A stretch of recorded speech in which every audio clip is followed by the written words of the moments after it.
Bueno, agradecemos la presencia del ingeniero Antonio Almonte, quien es miembro de la Comisión Ejecutiva del PRM, y de Jesús Félix, quien es director nacional de corrupción o contra la corrupción y la impunidad del Partido Revolucionario Moderno.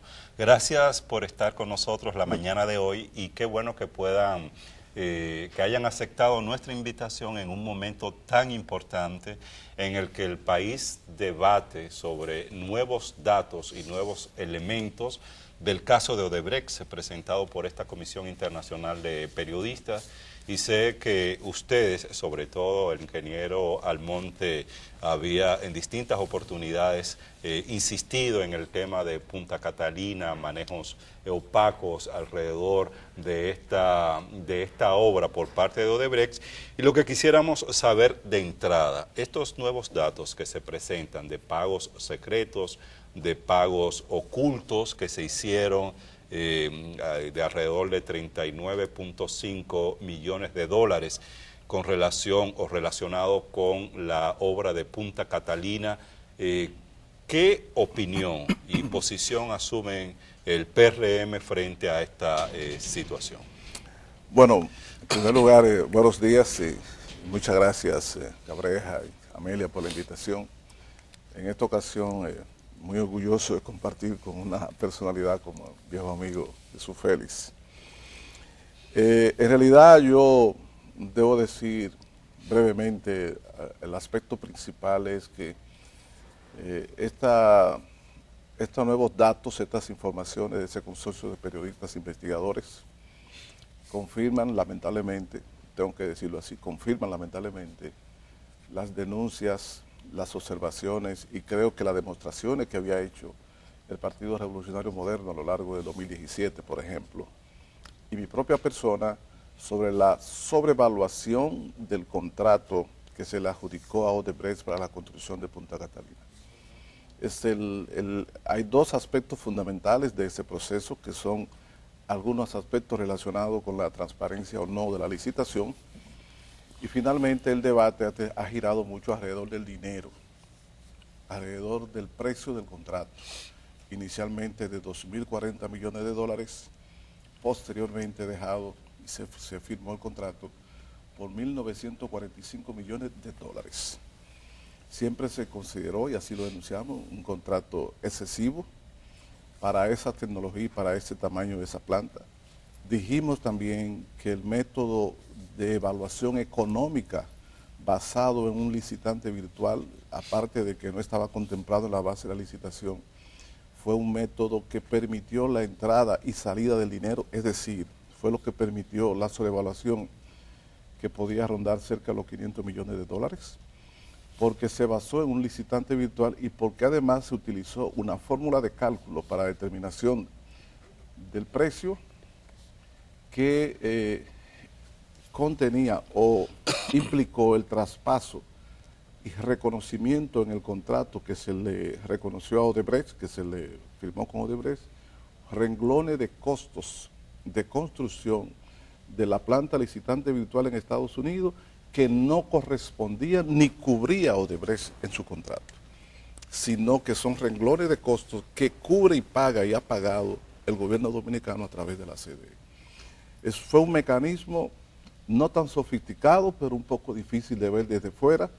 Nosotros descubrimos eso, lo explicamos y estamos dispuestos a sustentarlo, de que fue mediante la utilización incorrecta del mecanismo del costo nivelado o precio nivelado de energía de una licitante virtual que se introdujo la sobrevaluación. A ver si entiendo ese último pedacito. Usted está diciendo que Odebrecht en su contrato puso gastos o está cobrando por cosas que realmente no está haciendo, en adición a todo lo demás. Así es. El método utilizado para la evaluación. Fíjense que el sobre de oferta económica se abre el 15 de noviembre de 2013 y el 17 de noviembre de 2013, es decir, día y medio, 2 días después, las 3 firmas de evaluación económica entregan su informe. Quiere decir que utilizaron un método vía rápida. El método que utilizaron fue de tomar el monto presentado por Odebrecht, derivar de ahí un costo o un precio nivelado o promedio de energía a lo largo de 30 años y compararlo con lo equivalente de una licitante virtual no contemplada en las bases de la licitación y que resultó ser los costos de una planta más o menos similar en Estados Unidos. Pero esa planta en Estados Unidos, en su costo final, incluye renglones que no se incluyeron en el contrato. ¿Como cuáles, por ejemplo? O, por ejemplo, los llamados costos del dueño. O sea, por ejemplo, el terreno, el pago de los impuestos, el pago de todos los estudios de prefactibilidad, el pago de todos los permisos, de todas las compañías asesoras, el pago de los imprevistos, el pago de los contratos de Stalin Consulting para la supervisión de toda la obra, y el pago de los gastos en combustibles y de otro tipo durante el periodo de comisionamiento o prueba de aceptación. Todo eso está establecido en función del perfil de costo de Estados Unidos dentro de la licitante virtual, pero no está establecido en la propuesta de Odebrecht. Quien está cubriendo esos costos de República Dominicana es la CDE. Como el caso del carbón, por ejemplo, exacto, para hacer la prueba ahora, ¿quién está cubriendo esos costos? La CDE y el gobierno. La CDE y el gobierno. Y eso mientras dura, o sea, en el caso de la planta modelo norteamericano se incluye dentro del llamado costo de capital que corresponde a la construcción de esa planta. Pero está incluido en los renglones de la propuesta. No. El contrato de Odebrecht dice taxativamente que los costos asociados a la prueba son del CDE. Y todos los costos adicionales que fueron propuestos por la Odebrecht a la hora de establecerlo como, digamos, utilizando los parámetros de las plantas estadounidenses, ¿en ese momento no se convierte en un compromiso de la empresa al tener que ejecutar esas fases? No, quizá no te entiendo bien. Usted dice que hay renglones que la empresa utilizó para hacer la propuesta que no están contenidos dentro del contrato. No. La empresa presentó, porque es típicamente la práctica internacional y la que había sido aquí típica en República Dominicana es que la evaluación de la propuesta económica se toma hasta un mes y más, porque era renglón por renglón. El método utilizado evitó eso y presentan un precio. Entonces, lo que hicieron los evaluadores económicos fue tomar ese precio, 2.040 millones de dólares, y derivar a partir de esa propuesta el costo promedio de la energía durante 30 años de amortización, la vida financiera de la planta. Okay. Eso fue lo que hicieron.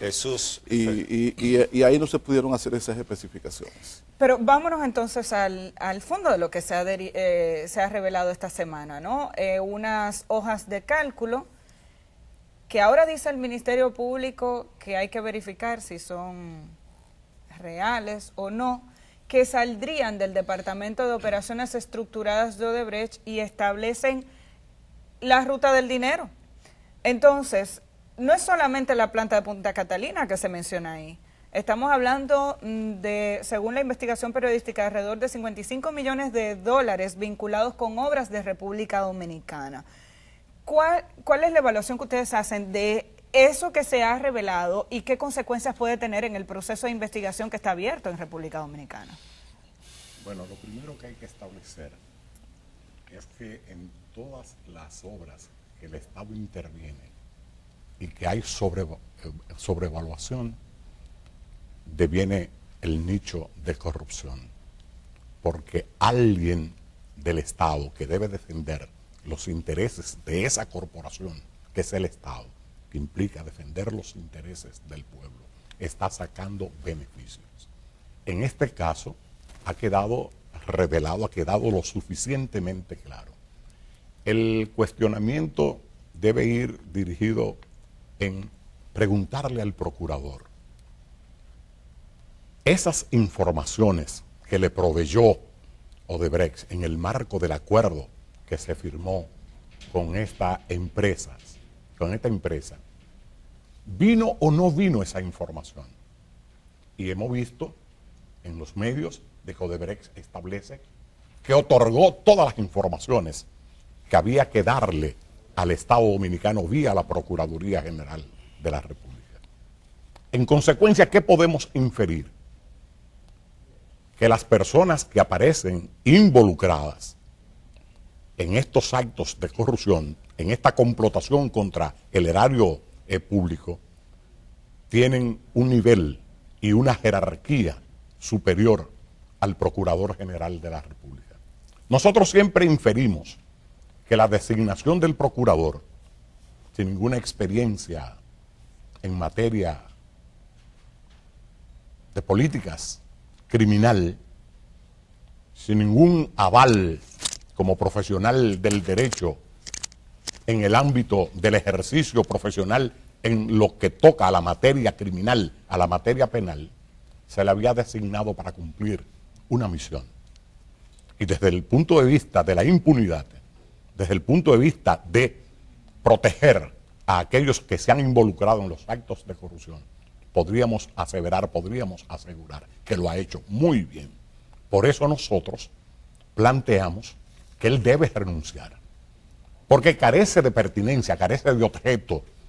Sería una niñada de nosotros proceder a requerirle a ese procurador que profundice en ninguna investigación, porque de antemano sabemos cuáles van a ser los resultados, o la población no conoce, no sabe que en la primera fase de la investigación se escogieron personas con pinza, e inclusive se trató de descalificar al principal partido de oposición con ideas claras, con determinación clara.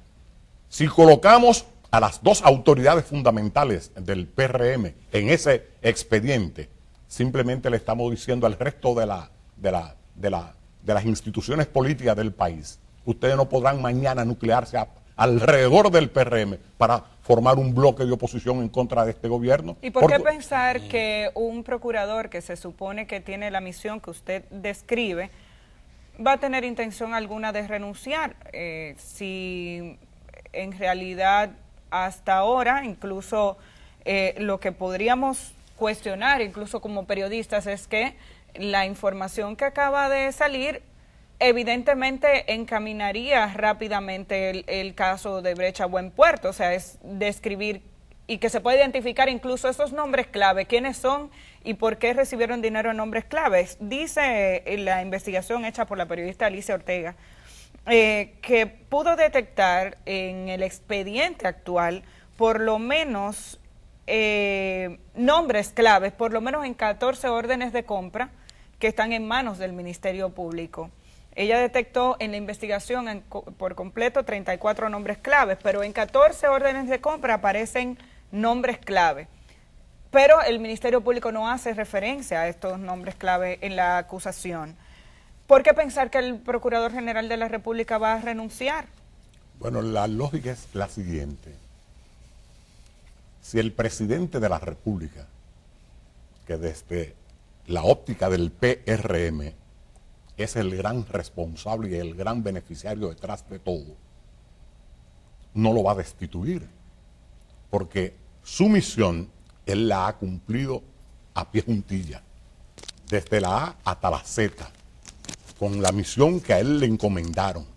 Y ha quedado claro, y reitero, en la primera fase de la investigación no están todos lo que son, ni los que tenían mayor jerarquía, ni los más beneficiados en este proceso. Eso por una parte. Por otra parte, si el presidente no lo va a destituir, lo propio es que en el seno de la población, que las organizaciones sociales, que las organizaciones políticas hagamos la exigencia de su renuncia, bajo el entendido de que desde el punto de vista moral, él ha quedado descalificado. Y además, evidencia incompetencia para asumir su responsabilidad. Un nuevo procurador es designado por el presidente de la República. ¿Qué les hace entender que sería con condiciones y características distintas a las del actual procurador? Bueno, para no tener una muerte política como ya la tiene este. Si tú me permites, Sí. Yo un poco creo que en el mismo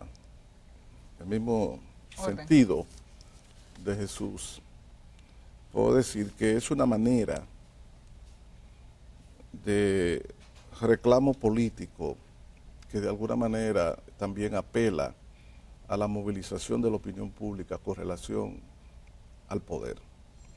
Es decir, nosotros consideramos que el presidente de la República, motu propio, posiblemente, por las razones bien explicadas por Jesús, no va a amanecer un día y yo voy a sustituir al procurador.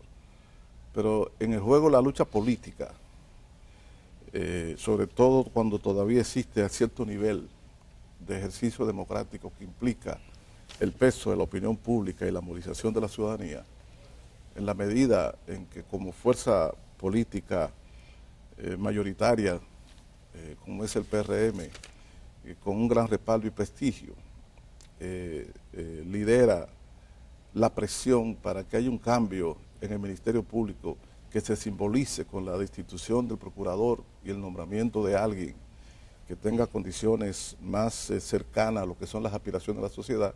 Yo creo que en esa medida puede lograrse que también el Poder Ejecutivo tome eso.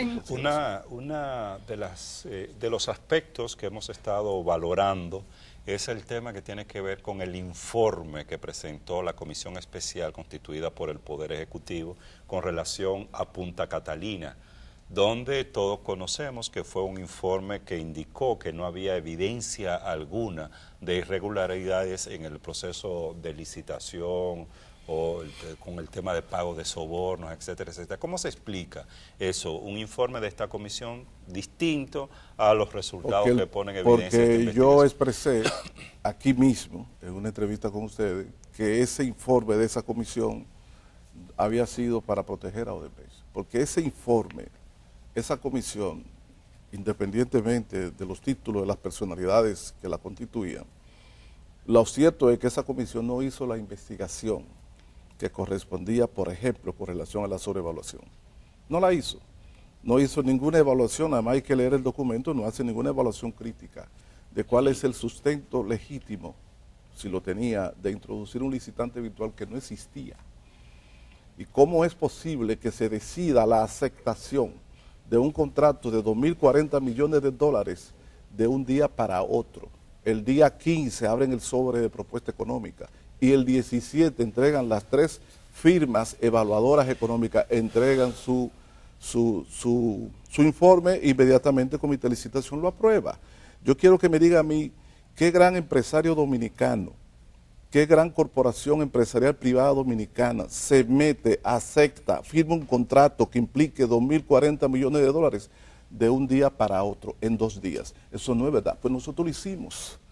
Y esa comité de licitación aceptó un informe de 3 firmas evaluadoras económicas, BNP Paribas, Deloitte Dominicana y la Fundación Economía y Desarrollo, sin sustento, porque usted no tiene una sola hoja, un solo documento de la Corporación Dominicana de Electricidad que establezca los criterios, la base de datos, las premisas, las condiciones técnicas y económicas de un licitante virtual. Un licitante virtual usted lo puede diseñar, pero tiene que diseñarlo, tiene que ser evaluado y tiene que ser aprobado con un acta en ese comité de licitación y además ver si se corresponde con la base de licitación.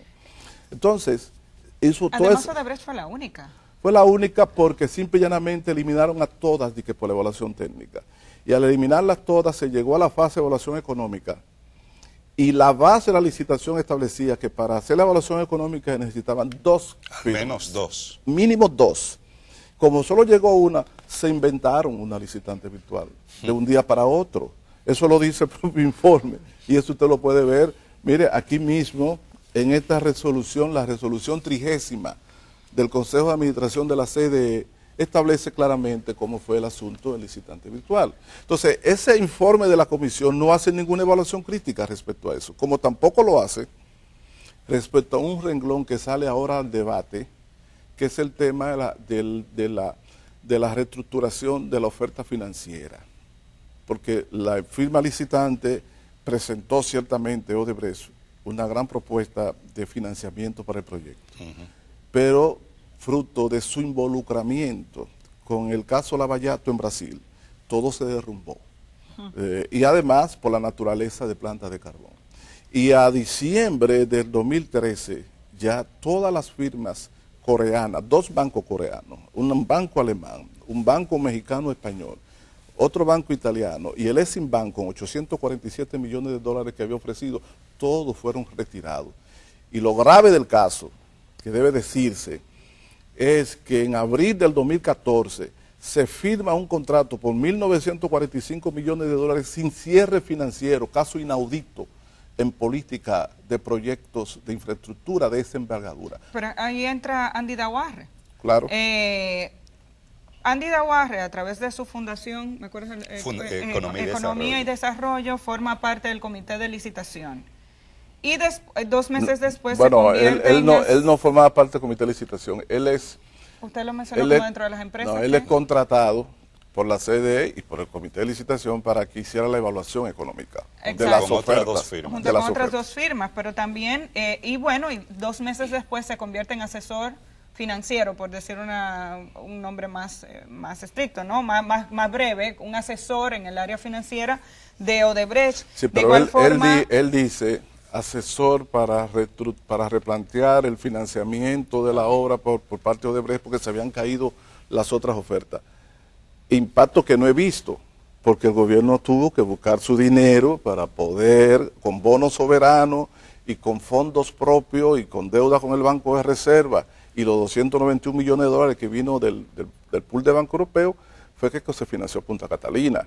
E incluso posiblemente por los 708 millones de dólares que le está cobrando, nadie sabe por qué Odebrecht a República Dominicana mediante un arbitraje en la Corte de Nueva York, que es un asunto que hay que prestarle atención también para un día no amanecer, porque también debemos 708 millones de dólares. Paso, ¿qué va a hacer el PRM? Pero previo quisiera rápido decir sobre la comisión que designó el presidente. Justo ese debió ser el momento en que el Procurador General de la República presentara su renuncia. ¿Por qué? Porque él es el jefe, como jefe del Ministerio Público, de la política criminal del Estado. Entonces le colocaron por encima a él una comisión que, por cierto, lo que él debió hacer fue requerir de la Cámara de Cuentas y de la Contraloría General de la República, que tiene el equipo especializado y la propia Dirección contra la Corrupción, para hacer esa indagatoria, para hacer ese levantamiento y fijar una posición. En otra palabra, algo como dice el hermano Antonio, inaudito, el que una comisión acondicionara el curso de la investigación que le correspondía hacer al Ministerio Público, cuando debía ser todo lo contrario. ¿Qué vamos a hacer?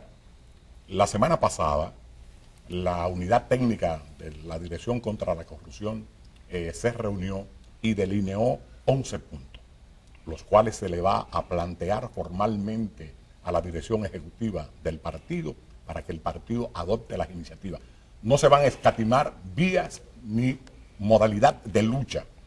El PRM va a estar en las calles, abrazado con el pueblo, con las organizaciones sociales, con las iglesias, con las organizaciones comunitarias, con los centros de madres, con todo el mundo, en la procura de ponerle un tope a este nivel desmedido en que la corrupción desborda todos los parámetros históricamente que ha tenido República Dominicana y que ha hecho una nueva clase económica en este país, que constituye la gente del PLD. Muchísimas gracias al ingeniero Antonio Almonte, miembro de la Comisión Ejecutiva del Partido Revolucionario Moderno, al doctor Jesús Félix, director nacional del órgano de corrupción, yo no sé cómo llamarlo, porque director contra la corrupción y la impunidad contra la corrupción. Es que aquí dice director nacional de corrupción, yo no creo que usted quiera llamarse así, director nacional en contra de la corrupción y la impunidad del Partido Revolucionario Moderno. Muchísimas gracias a ustedes por acompañarnos hoy. Nos reencontramos mañana de nuevo aquí por Telesistema Canal 11.